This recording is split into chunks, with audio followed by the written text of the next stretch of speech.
Welcome back once more to So You Want to Be a Powerlifter. This is episode 5, and in this episode we're going to talk a little bit about programming. I'm super happy to announce that I have released my 16-week program template. That's in the description below. Get a hold of that, use it out, try it out, let me know what you think.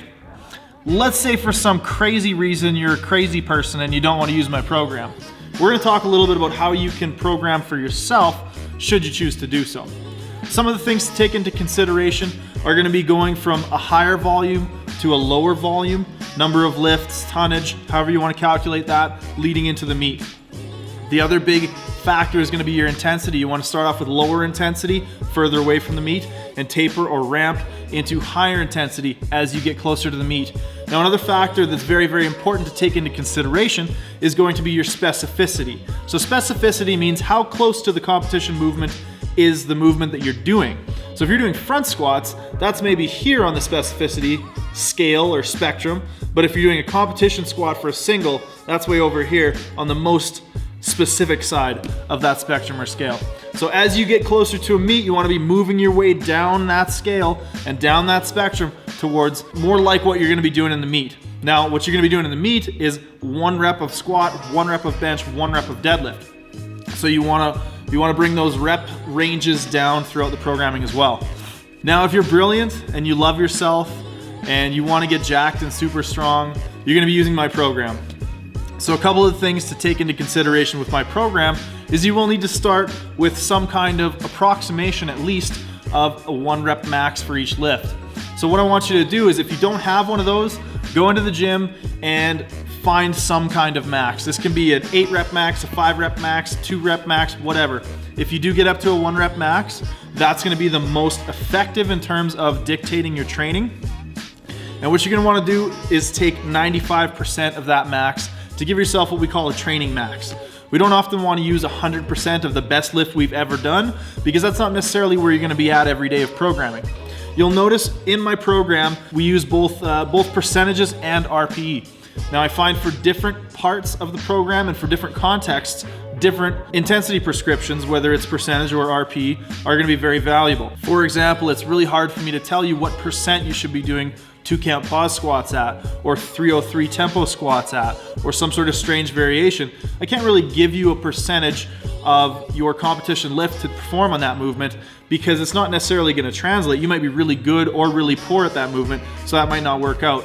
In that case, RPEs come in really handy. Now, the reason that I use percentages more further from the meet and RPEs more close to the meet is because I find a general tendency in our population as lifters to want to push harder, to want to do more weight. And when given the freedom that RPE allows, we tend to put more weight on the bar. Now, this is a great thing as we get closer to a meet, but we want to make sure that we're really pushing technique and accumulating volume further from the meet.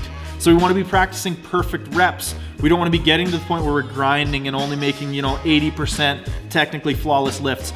So when we're in that percentage phase of things, we want to really be accumulating perfect reps. As we get into the RPE stuff and closer to the meet, we want to be practicing with heavy weights. So that'll be the general shift of the program you'll see as you go through it. When you start the RPE phase of the program, you're going to say to yourself, how the heck do I use RPEs? So I'm going to put a little link in the description to the how to use RPE or what is RPE video that I did a little while back. That'll explain some of it. Basically, RPE is going to give you a measure of how many reps left in the tank. So if you're going to an 8 RPE, that means you could have done 2 more reps. If you're going to a 9 RPE, that means you could have done 1 more rep. Now, a 10 RPE is going to vary based on who you're talking to. For me, that's the last rep you can perform with good technique. Now, that part is very important because what that's going to do is, again, that's going to kind of limit our intensity to what we can do with adequate technique. So what I want you to think about when you're doing your 8 RPE is that you could have done 2 more technically solid lifts. You'll notice also as we get through the program, we start using some singles with RPE. Now this is arguably some of the most specific training you can do. I talked a little bit earlier about how we need to move towards more specific leading into the meet, and that's the way that this program works, is we go from higher reps percentage-wise to singles RPE. Now that's gonna allow us, again, like I said, to practice. You can get somebody to give you the commands. It's gonna be really beneficial on those.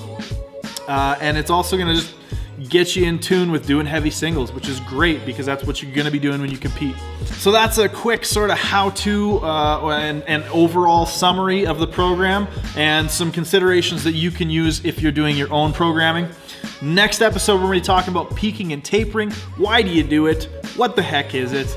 If you like the video, hit the thumbs up, subscribe to stay tuned, and we will see you guys in the next video.